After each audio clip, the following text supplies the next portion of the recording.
여러분, 교회 다니는 사람을 보통 우리가 그리스도인, 우리 예수 믿는 사람 가르쳐서 그리스도인이라고 합니다. 자, 그러면 저와 여러분 모두는 그리스도인입니다. 맞습니까? 여러분, 엄밀하게 표현한다면 여러분, 교회 다닌다라고 해서, 교회를 출석하고 있다고 해서 모두 그리스도인이다라고 할 수는 없어요. 여러분, 누가 그리스도인인가? 여러 가지 조건을 내세울 수 있지만 가장 핵심적인 그리스도인이 되는 조건이 있다면 그것은 바로 예수 그리스도를 구주로 영접하는 것, 그리고 그 예수 그리스도를 닮은 삶을 살아가는 사람을 가르쳐서 그리스도인이라고 합니다. 자, 그러면 다시 여러분께 한번 여쭤볼까요? 여러분 모두 그리스도인이십니까? 다시 한번 여쭤보겠습니다. 다시 한번. 여러분 모두 그리스도인이십니까?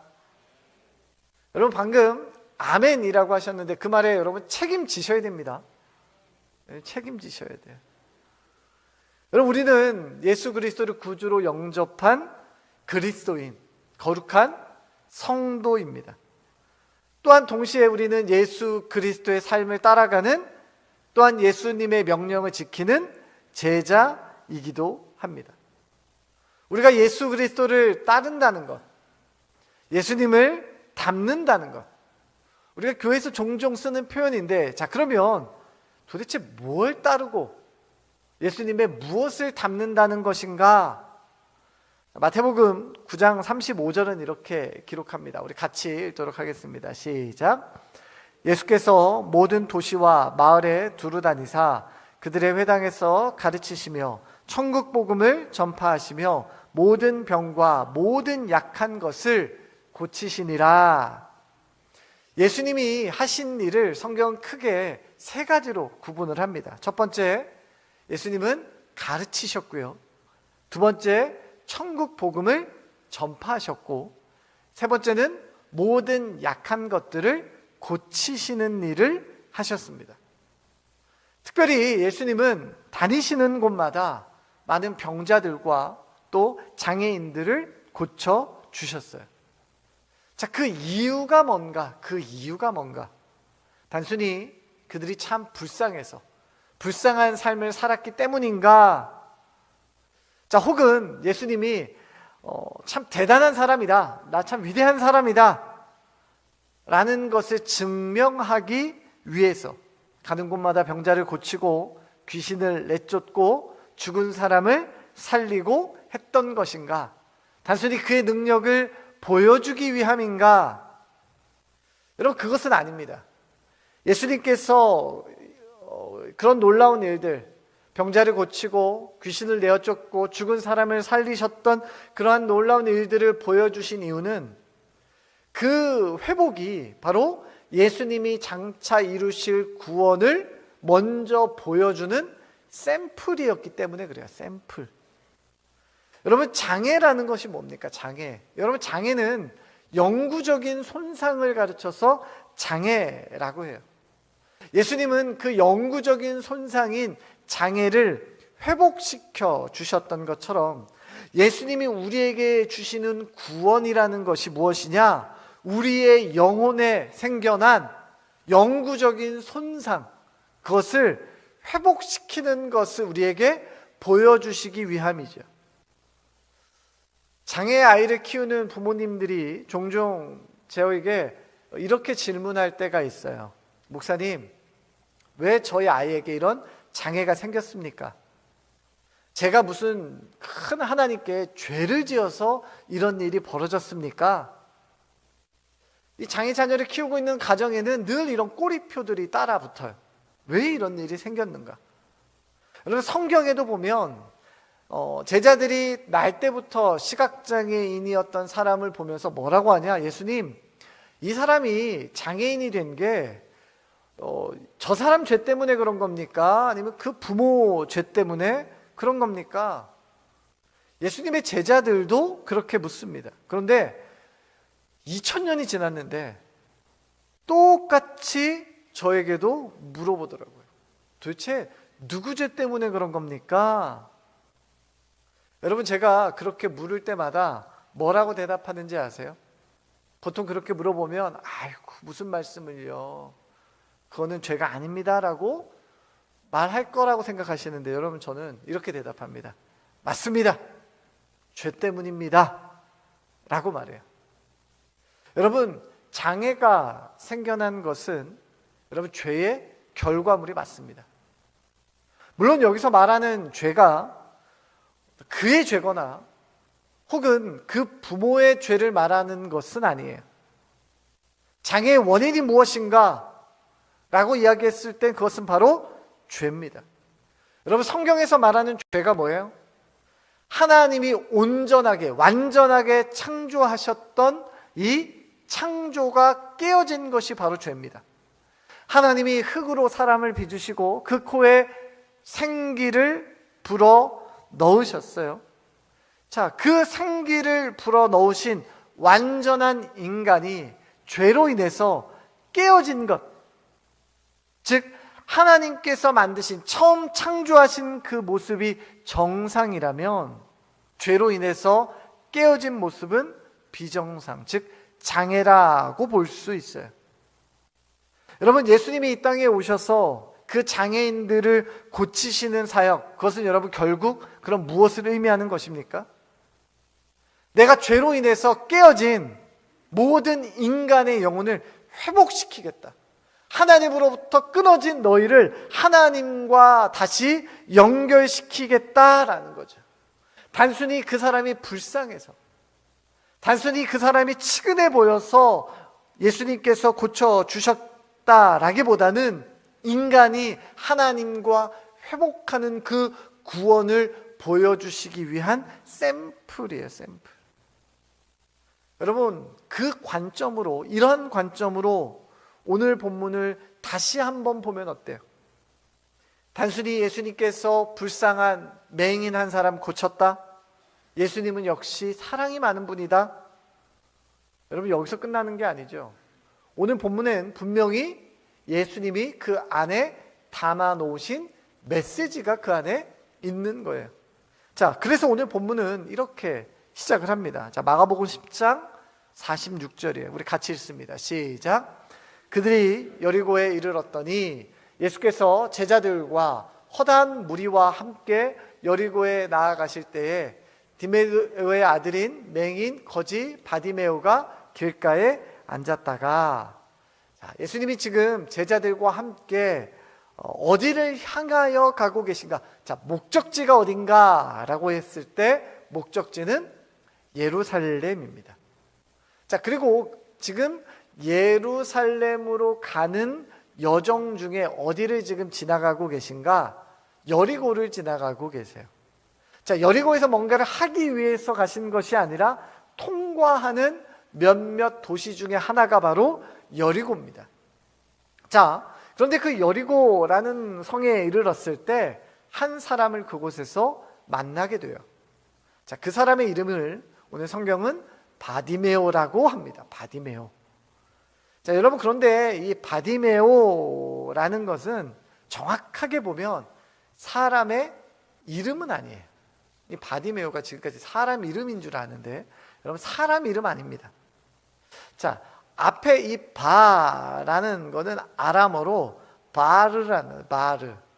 이 바르라는 말은 뭐냐면, 이 바르라는 것은 이름 앞에 붙어서 누구누구의 아들이란 뜻이에요. 아들. 바르는 아들이에요. 그러니까 바디메오, 바디메오. 그래서 오늘 성경에도 보면 디메오의 아들이라고 되어 있잖아요. 자, 바디메오, 그를 향해서 너는 디메오의 아들이야. 자, 그러면 디메오는 무슨 뜻인가? 디메오. 여러분, 디메오는요, 티마이오스라는 단어에서 나왔어요. 티마이오스. 여러분, 이 티마이오스는 무슨 뜻인가?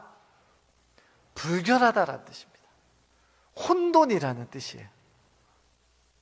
여러분, 그러니까 이 바디메오의 할아버지, 그러니까 디메오의 아버지는 왜 자기 아들 이름을 불결한 자라고 지었을까요?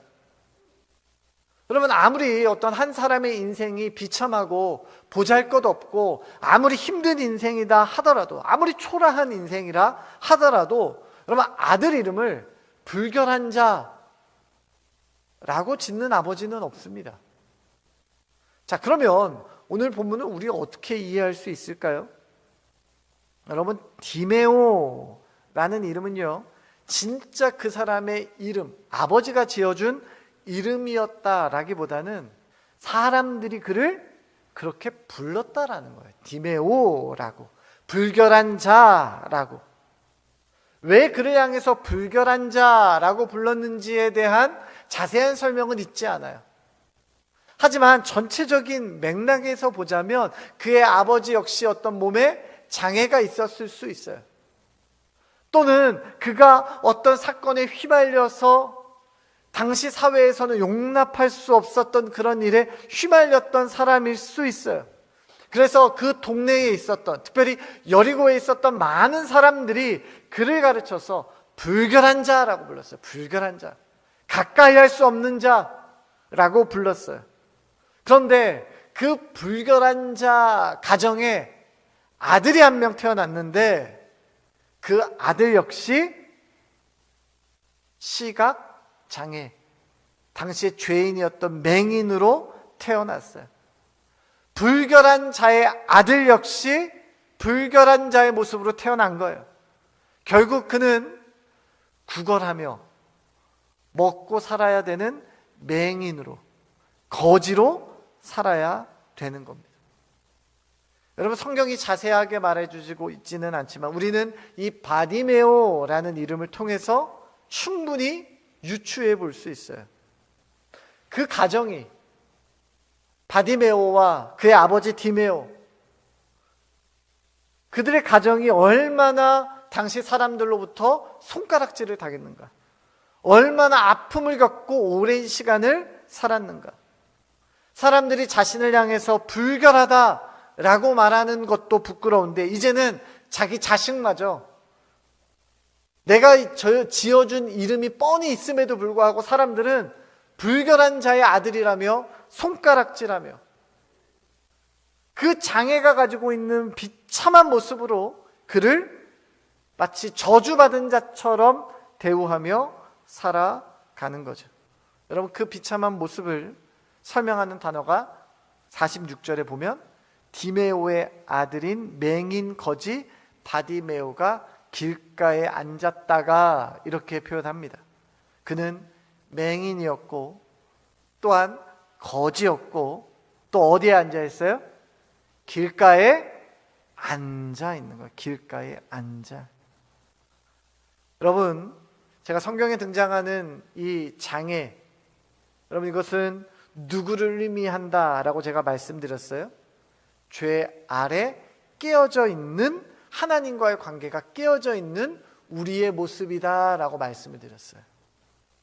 여러분, 본문에 등장하는 바디메오, 이 모습은 우리의 모습과 닮아 있는 거죠. 여러분, 우리도 맹인 같아요. 여러분, 우리가 한치 앞을 보지 못하며 살아가는 겁니다.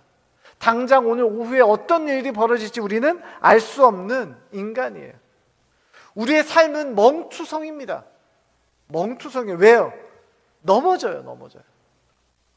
피멍이 온 몸에 생기고 더 심하게 넘어지면 부러지기도 해요. 우리의 삶이 그와 같다라는 거죠. 예수 그리스도 없이 살아가는 인생은 멍일 수밖에 없어요. 심지어는 깨어지고 부러진 인생을 살아갈 수밖에 없죠. 또 더 나아가 어때요? 그래서 거지처럼 사는 거예요. 뭔가를 결핍되어 있는 거예요. 비어있는 상태예요. 채워도 손에 쥐어도 만족함이 없는 결핍 속에 살아가는 거예요. 내 손에 뭔가 들어있어야, 내가 뭔가 쥐고 있어야, 내가 어떤 자리에 앉아 있어야 아유, 내가 좀 편안하다, 안심하다라는 상태가 되는 거죠. 여러분, 요즘 세상이 얼마나 살기 좋은 세상이에요? 여러분, 더 이상 먹고 사는 것 때문에 걱정하는 시대는 아니에요. 어떻게 하면 맛있는 게 이렇게 많이 있는데 안 먹을 수 있을까를 걱정하는 시대죠.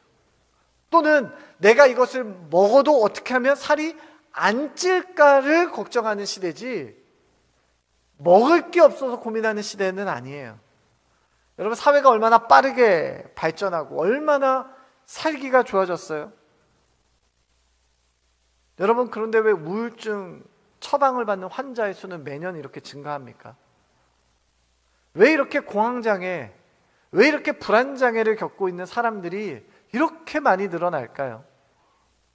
왜 여러분 우리는 많이 이미 가졌음에도 불구하고 만족이 없을까요? 여러분, 답은 하나입니다. 내 안에 근원적인 결핍이 해결이 안 돼서 그래요. 오늘 본문은 이러한 비참한 삶을 변화시킬 방법을, 그 길을 이 바디메오라는 한 사람을 통해서 오늘 우리에게 보여주고 있는 거예요.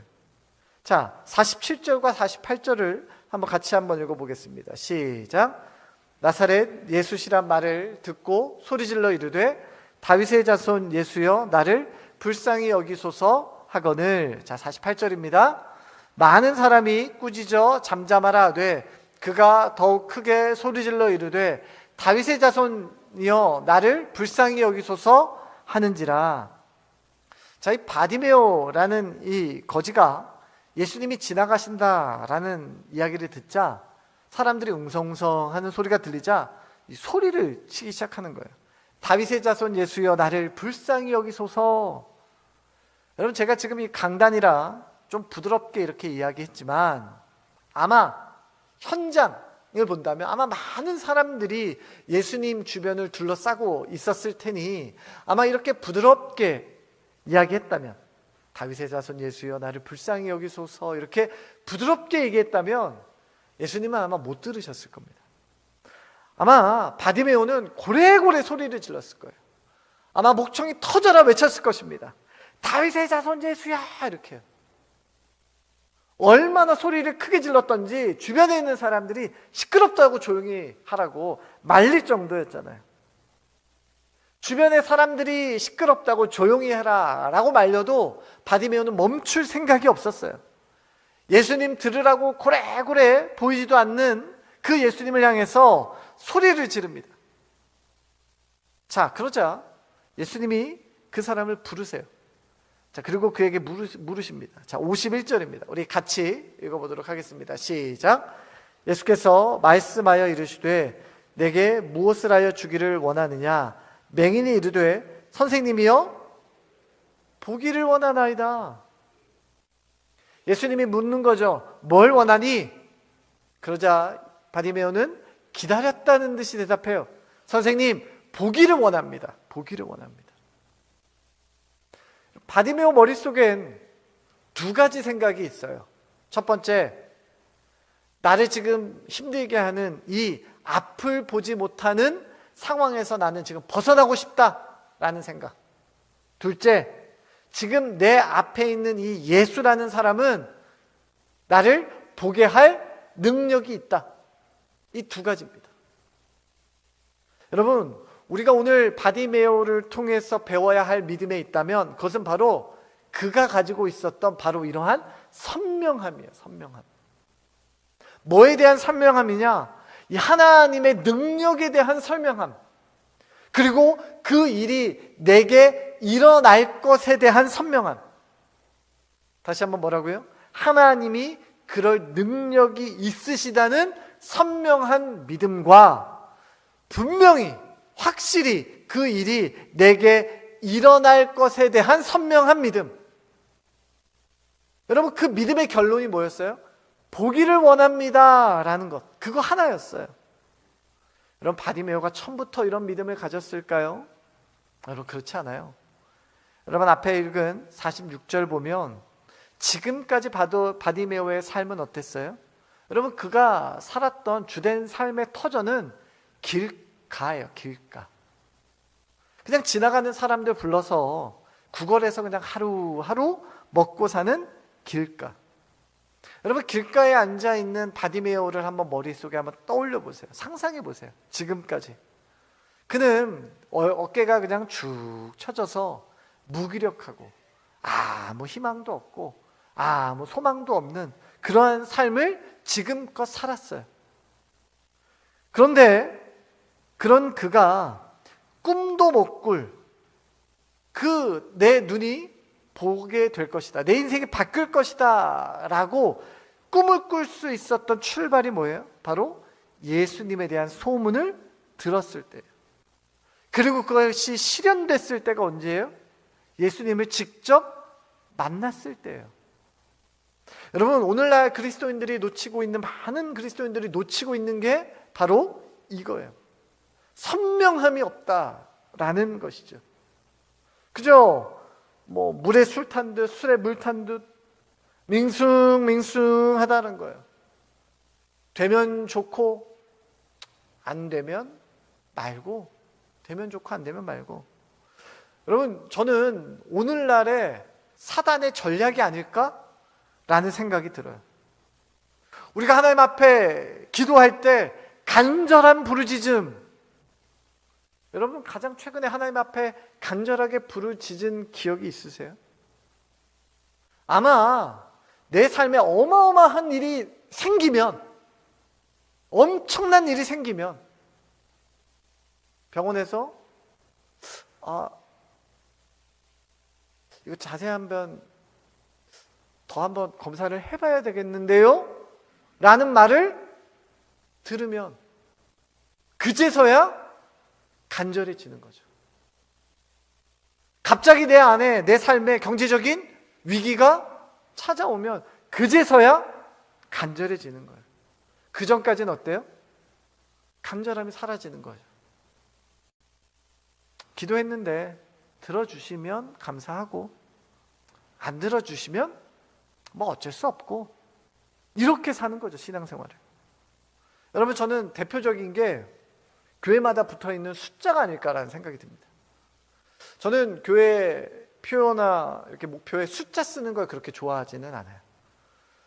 그래서 저희 교회도 이렇게 숫자로 된 표들을 조금씩 이렇게 교체를 많이 하고 있는데요. 보통 교회들 보면 신전이 되면 교회 앞에 써요. 이렇게 2026년 배가 부흥. 여러분, 배가 부흥이라는 게 곱하기 몇이에요? 곱하기 2예요. 곱하기 2. 갑절이 11조를 하겠습니다, 이런 문구를 써요. 여러분들, 그런데 그렇게 써놓고 한 해를 시작하지만 그것을 기대하는 사람이 있어요? 그렇게 될 것이라고? 그렇게 써놓기는 했지만 기대하지 않죠. 많은 교회들이 하나님, 이 땅을 저에게 주십시오 라고 기도해요. 내가 살고 있는 이 지역을 나에게 맡겨주십시오 하면서 우리 지역에는 몇십만 명이 사는데, 몇백만 명이 사는데 이 땅을 거룩한 땅으로 바꾸겠습니다 라고 적어요. 써요. 몇 명 써놓기는 했는데, 그래서 보기는 좋은데 아무도 그 일이 일어날 거라고 꿈꾸지 않고 소망하지 않아요. 그것을 쓴 사람도 마찬가지예요. 여러분, 이스라엘이 광야 40년 동안 방황할 때 그들에게는 한 가지 목표가 분명하게 있었습니다. 선명하게 그들은 한 가지 목표가 있었어요. 하나님이 약속하신 땅, 저 젖과 꿀이 흐르는 가나안 땅에 우리는 갈 것이다. 그들의 목표였어요. 그런데 그 길을, 가는 길을 몰라서 안 가는 게 아니었어요. 하나님이 이끄셔야 가는 길이라는 것을 알았기 때문에 그들은 묵묵히 40년간을 불편한 광야 생활을 견딘 거예요. 사랑하는 성도 여러분, 내가 내 인생에, 지금까지 내 살아온 인생에 삶의 지혜가 없어서 인생에 실패하는 것이 아닙니다. 내가 지금까지 살아온 인생이 몇 년인데, 여러분, 그 지혜가 없어서 실패하는 게 아니에요. 남들이 봤을 때 성공적인 삶이라 하더라도 그 삶에 아무런 의미가 없다면, 목표가 없다면, 여러분, 그 삶은 무기력일 수밖에 없어요. 그 삶이 그냥 희미한 거죠. 어디로 가는지, 어떻게 살아가야 되는지 길이 보이지 않는 거예요. 여러분, 그런데 지금까지 비록 길가와 같은 험한 인생이었다 하더라도, 마치 안개 낀 것처럼 희미해 보이는 인생의 여정이었다 하더라도, 여러분, 나사렛 예수, 그 이름이 내 삶에 의미 있게 다가올 때, 그리고 그 예수 그리스도를 내 삶에 만났을 때 우리의 삶은 선명한 인생으로 바뀌게 되는 것이에요. 희미한 세상을 살아가는 저와 여러분, 우리 모든 그리스도인이 예수 그리스도 안에서 그 예수 그리스도를 만남으로 선명한 길, 분명한 인생의 길을 걸어가는 그러한 은혜가 여러분에게 있게 되기를 주님의 이름으로 축원합니다. 여러분, 계속해서 52절 이렇게 기록합니다. 우리 같이 읽습니다. 시작. 예수께서 이르시되 가라, 내 믿음이 너를 구원하였느니라 하시니 그가 곧 보게 되어 예수를 길에서 따르니라. 여러분, 예수님은 3년 동안 참 많은, 공생의 기간 동안 많은 일을 하셨는데요, 그 중에 참 많은 부분이 이 병자들을 고치는 사건들이 참 많이 성경에 기록되어져 있어요. 오늘 우리가 읽은 본문뿐만 아니라 여러 복음서에서도 보면 예수님 비슷하게 시각장애인 뿐만 아니라 지체장애인, 여러 가지 병자, 중풍병자, 이런 사람들을 고치는 장면이 성경에 많이 나와요. 자, 그런데 오늘 마가복음, 우리가 읽은 본문에 등장하는 아주 독특한 표현이 하나 있는데, 자, 이 독특한 표현을 보기 전에 먼저 비슷한, 예수님이 치료하셨던 비슷한 다른 사건을 먼저 한번 봤으면 좋겠어요. 자, 누가복음 5장 17절에서부터 26절까지에는 어떤 내용이 기록되어 있냐면 아주 유명한 장면이에요. 바로 중풍병자 걸린 사람을 고치시는 사건인데, 이 중풍병자의 친구들이 이 사람을 예수님께 보여드리고 싶은데 사람이 너무 많아서 못 들어가는 거예요. 그러니까 어떻게 했어요? 뭘 뜯었어요? 지붕을 뚫고 예수님 앞에 그 자기 친구를, 중풍병자를 달아내려서 그 중풍병자가 고침받는 사건이 약간 누가복음 5장에 있는 내용인데요. 자, 우리가 주목해야 될 부분이 바로 25절 마지막 절이에요. 자, 우리 같이 한번 읽어보겠습니다. 시작. 그 사람이 그들 앞에서 곧 일어나 그 누웠던 것을 가지고 하나님께 영광을 돌리며 자기 집으로 돌아가니. 자, 중풍병자뿐만 아니라 다른 예수님께서 고쳐주신 사건들을 보면 자신의 병이 고쳐지게 되면, 낫게 되면 기뻐하면서, 오늘 본문도 뭐라고 되어 있냐면 집으로 돌아가니 라는 거예요. 집으로 돌아가니. 집으로 돌아가는 것으로 끝을 맺어요. 가정으로 돌아가는 것으로 끝을 맺어요. 자, 그런데 오늘 우리가 읽은 마가복음 10장 52절 마지막은 어떻게 되어 있어요? 바디메오가 그의 눈을 보게 되자 예수를 길에서 따르니라로 끝이 나요. 예수를 길에서 따르니라. 여러분, 제가 앞에서 말씀드렸죠. 지금 예수님은 어디 가시는 길이에요? 예루살렘 가시는 길이에요. 여러분, 예루살렘으로 가시는 이유가 뭐예요? 십자가를 지시기 위한 구원의 여정 중이에요. 자, 바디메오가 예수를 길에서 따른다라는 것은 어떤 의미예요? 그가 눈을 뜨게 되자, 보게 되어서 기뻐하면서 야, 나 이제 볼 수 있어 하며 집으로 달려간 것이 아니라 예수님을 길에서 따랐다라는 것은 예수님이 가셨던 사명의 길을 그가 동행했다라는 뜻이에요. 여러분, 저는 바디메오의 이 마지막 표현, 그가 곧 보게 되어 예수를 길에서 따르니라 라는 이 표현이, 그가 예수님의 12제자의 이름을 올리지 못했지만 그의 인생 역시 제자의 길을 따른 것이라고 저는 생각을 해요. 여러분, 그가 지금까지 앉아 있었던 곳 길가였어요. 그 길가는 무기력하고 소망이 없는 곳이었다면, 이제 그가 동행하며, 예수님과 동행하며 소망을 품고 달려가는 그 길은 무기력한 길이 아니라 사명의 길이 된 거예요. 사랑하는 성도 여러분, 이제 2025년이 한 달 정도 남았어요. 여러분이 올 한 해를 마무리하면서 여러분 무기력하게 길가에 앉아서 올 한 해를 끝내는 것이 아니라 다시 한번 예수 그리스도로 소망을 가지고, 예수 그리스도가 내 소망을 삼고 예수 그리스도를 끝까지 따르는 올 한 해가 되시기를 주님의 이름으로 축원합니다. 여러분, 그러기 위해서 우리가 해야 될 것이 있어요. 자, 본문 50절에 이렇게 기록합니다. 자, 50절입니다. 시작. 맹인이 겉옷을 내버리고 뛰어 일어나 예수께 나아오거늘. 자, 바디메오가 예수님이 부르신다라는 말을 듣자 겉옷을 내버리고 뛰어 일어나 라고 기록해요. 여러분, 여기서 내버리다라는 이 헬라어 단어는요, 던져버리다라는 뜻이에요. 포기하다라는 뜻이에요.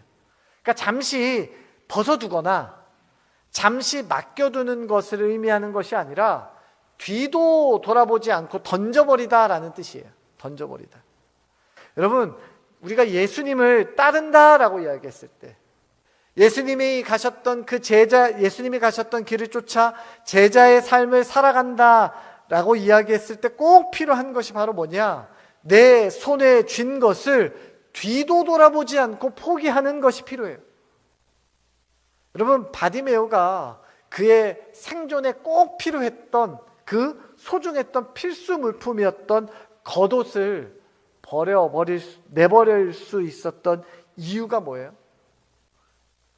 그가 선택한 것은 내 손에 쥐고 있었던 겉옷과는 비교할 수도 없이 가치 있는 것이기 때문에 내 손에 겉옷 따위는 버릴 수 있었던 거예요. 여러분, 우리가 우리의 삶에서 포기하지 못하는 이유가 있어요. 우리 손에 쥔 것을 펴지 못하는 이유가 있어요. 우리가 막 욕심내고 있는 그것을 포기 못하는 이유가 있어요. 그것은 뭐냐?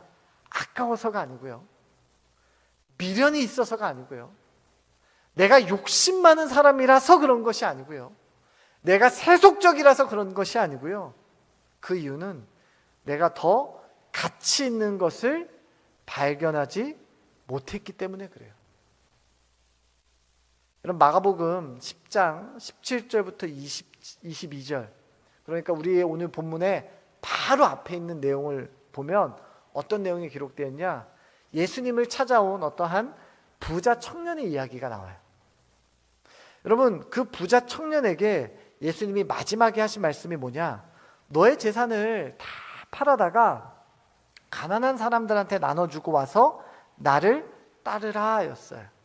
여러분, 예수님이 하신 말씀의 핵심은 너가 부자니까 너 재산을 다 팔아라. 여러분, 예수님의 말씀의 핵심은 너가 가지고 있는 걸 다 팔아라의 핵심이 있는 것이 아니라, 초점이 있는 것이 아니라 나를 따르라, 이 뒤에 초점이 있어요. 그런데 이 청년은 어떻게 반응해요? 22절이에요. 우리 한번 같이 읽어보도록 하겠습니다. 마가복음 10장 22절입니다. 시작. 그 사람은 재물이 많은 고로 이 말씀으로 인하여 슬픈 기색을 띠고 근심하며 가니라. 예수님이 그를 제자로 부르신 거예요. 나를 따르라. 여러분, 예수님이 12제자를 부르실 때 나를 따르라고 부르셨어요. 나와 함께 가자라고 부르셨어요. 오늘 이 청년도 예수님이 제자로 부르셨어요. 나를 따라와라. 그랬더니 그가 슬픈 기색을 띠고 근심해서 돌아갔어요. 이유가 뭐예요? 재물이 많은 거로. 그에게 있어서 재물은 그의 제자로서의 삶을 방해하는 방해물이에요. 여러분, 지금 속으로 야, 난 다행이다. 난 재물이 많이 없어서. 여러분, 단순히 재물이 문제예요? 아니에요. 우리도 마찬가지예요. 예수님은 끊임없이 우리를 부르세요. 나를 따르라. 제자로 부르세요. 온전히 나를 따르라. 너가 지금 손에 쥐고 있는 거, 너가 지금 욕심내고 있는 거, 그거 버려버리고 나를 따르라 라고 예수님은 지금도 우리를 부르시지만, 우리가 온전히 따르지 못해요. 우리를 막고 있는 장애물이 얼마나 많아요. 여러분이 예수님께서 저와 여러분을 부르실 때 우리를 막고 있는 게 뭐예요? 여러분, 난 나이가 많아. 아유, 하나님, 나 좀 힘 있을 때, 나 좀 젊을 때 부르지. 하나님, 전 나이가 많습니다. 하나님, 저는 건강하지 않습니다. 하나님, 저는 가진 것도 많이 없고요. 아는 것도 많이 없습니다. 하나님, 저 시간이 없습니다. 여러분, 우리가 하나님께 핑계댈 게 얼마나 많습니까? 하나님은 끊임없이 우리를 부르시지만 근심하게 하는 수많은 방해거리들이 얼마나 많아요. 사랑하는 성도 여러분, 제자로서의 삶은 무엇입니까? 예수님을 따른다라는 것은 무엇입니까? 지금 내 앞에 있는 장애물들을, 지금 나를 방해하는 것들을 다 버려버리고 그 예수님의 음성을 쫓아가는 거예요. 그 쫓을 때에 어떤 일이 일어납니까? 불가능한 것들이 가능하게 하시는 하나님의 능력을 경험하면서 살아가는 것 아닙니까? 우리 수많은 믿음의 선조들, 순교했던 믿음의 선조들, 그는 순교의 믿음이 있었기 때문에 순교한 거 아닌가? 내 믿음하고는 차원이 다른 믿음 아닌가? 그렇지 않습니다. 수많은 순교자들, 수많은 믿음의 선조들 역시 고통과 아픔에 두려워했고요. 어떻게 해서든 그것을 피하고 싶은 마음이 그들에게 있었어요.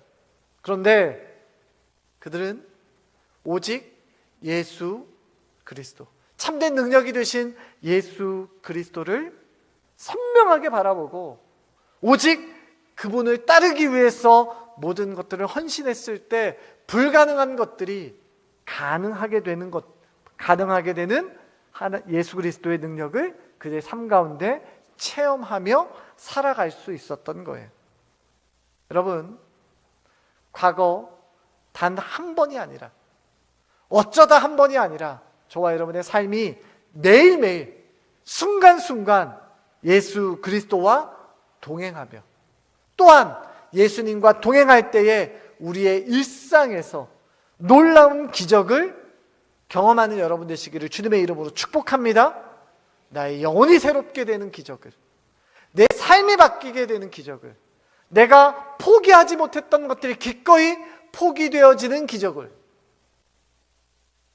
참된 소망으로 잃었던 기쁨이 회복되어지는 그러한 기적을 저와 여러분 삶 가운데 경험하게 되시기를 주님의 이름으로 축원합니다. 이 시간 우리 말씀 기억하며 우리 같이 이 찬양을 하나님께 영광 돌립시다.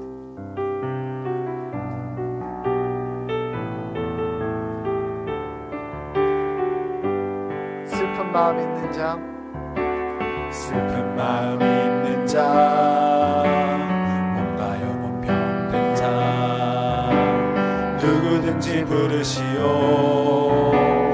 예수 이름 부르시오. 그 이름을 믿는 자, 그 이름을 부르는 자, 그가 어떤 사람이든 그 다시 한번 합시다. 슬픈 마음 있는 자, 슬픈 마음 있는 자, 뭔가요 없는 자, 누구든지 부르시오. 예수 이름 부르시오. 그 이름을 믿는 자, 그 이름을 부르는 자, 그가 어떤 사람이든 그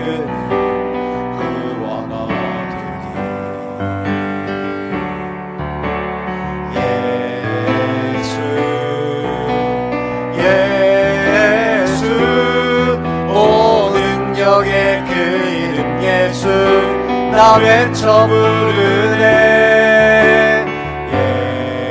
예수 예수 오 구원의 그 이름 예수 나 외쳐 부르네. 예수 그리스도. 다시 한번 할까요? 슬픈 마음 있는 자,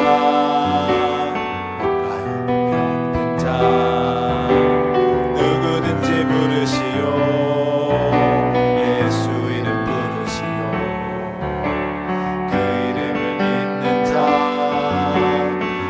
이름을 부르는 자 그가 어떤 사람이든 예수 예수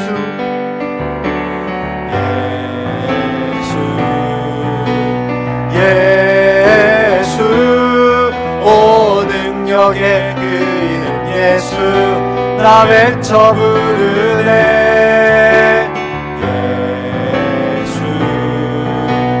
예수 오 구원의 그 이름 예수 나 외쳐 부르네 예수 그리스도 예수 예수 예수 오 능력의 그 이름 예수 나 외쳐 부르네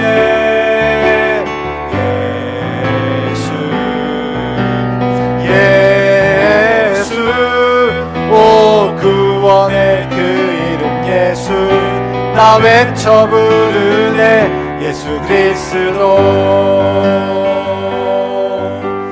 이제 우리 같이 기도하겠습니다. 여러분, 우리 인생을 우리 신앙의 잣대로, 말씀의 잣대로 평가해 보면 어디쯤인 것 같으십니까? 여러분, 주님과 우리 일상을 동행하고 계십니까? 아니면 여전히 길가에 그저 앉아 하루하루 무기력하며 그냥 거기에 주저앉아 계시진 않습니까? 아무리 내가 힘을 내려 하도, 내가 뭔가를 스스로 바꿔보려 해도 여러분, 그것을 우리는 이겨낼 수 없습니다. 길은 오직 나사렛 예수 그 이름을 의지하는 것뿐입니다. 이 시간 기도할 때 희미한 내 인생의 길에 오직 주님으로 인하여 선명해지는 역사가 일어나게 하여 주시옵소서. 내 손에 쥔 모든 것들을 기꺼이 던져버리고 주님을 따르는 제자로서의 삶을, 그러한 인생을, 그러한 일상을 살아가는 내가 되게 하여 주시옵소서. 그러한 삶에서 기적을 경험하는 삶 되게 하여 주시옵소서. 이 시간 우리 주님 이름 한번 부르짖고 같이 한 목소리로 기도합니다. 주여